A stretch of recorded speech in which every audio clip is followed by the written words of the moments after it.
Well, I have known racist incidents where people haven't let me pass on the street, but youngsters. We have a lot of young men who are not working, who have accommodation. That my son certainly couldn't get any accommodation when he came back from Australia.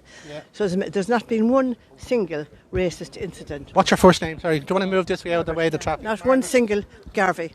Margaret Garvey. Fair play to you, There hasn't Margaret. been one single racist incident. Most people here are like me, went away to work in England and came back, where our leaders assure us we were welcomed. Well, we weren't always welcomed, and we worked. And we've nothing against people who don't work. There are people fleeing from war, but everybody who's in Ballahaddereen at the moment, who's using up all the housing, no housing for the local people. Everybody now in Ballahaddereen they're not contributing to the community in any way. It's like they haven't had enough now, really. Yeah, this is the straw that's breaking the camel's back. Really. This is straw, and people are reasonable and good and welcoming, and this is a wonderful community, but it's been fragmented.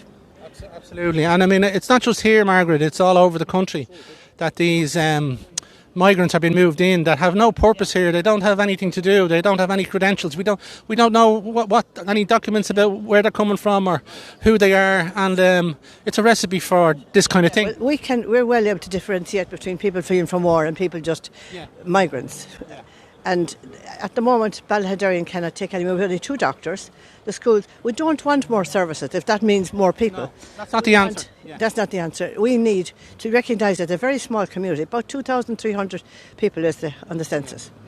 Margaret, I'm concerned here because I've been following this kind of issue for the last 4 years, and I've created my own media set up here, but the local politicians here that are coming here to try and tell you to protest against this, most of them have been on board with all of this, bringing in all these people, unvetted or vetted or whatever it is, and I'd hate to think that the good people of Ballahaddereen would be hoodwinked here, today. Well, I have a young daughter, a nurse, came back from England to nurse here. It took her ages to get vetting.